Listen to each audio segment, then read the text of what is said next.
Yeah. Es biju prātāsīgs fujaks, līdz pienāca tā diena, yeah. Kad tēvs bija jāpavada kapā, tā izauga pāris sekundēs mazais puika. Es domāju, ka mācīšos no viņa kļūdām, bet, protams, manā garā nesūda.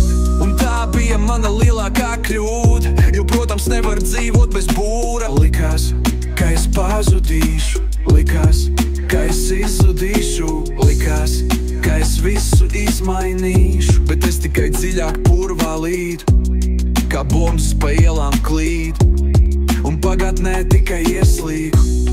Kad jau pats vairs sevi nepazinu, taču pienāca diena, kad es iepazinu savu nākotnes sievu ar vienu šāvienu 3 zaķi.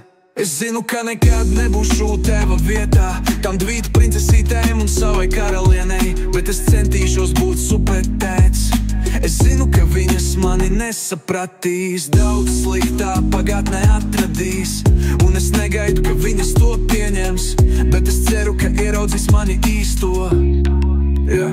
Jo es zinu, ka vēl aizvien manī iekšā sēž naivais pozitīvais puika, bet izrād cieto neglīto seju, kura ir slepkava.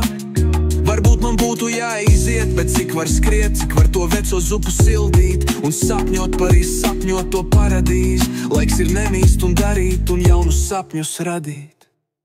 Es zinu, ka no manis ir jābaidās, bet jābaidās tiem, kas mums pāri darīs.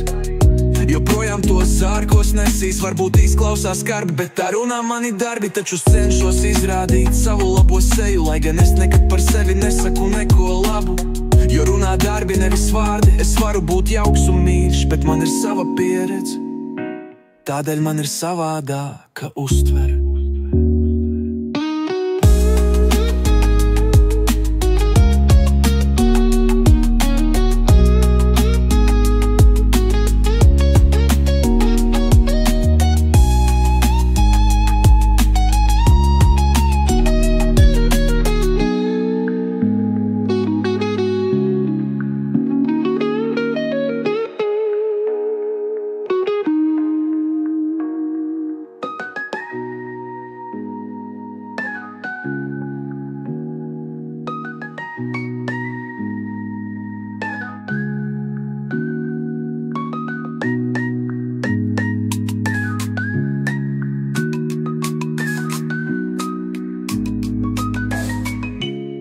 Tādēļ man ir savādāka uztvere.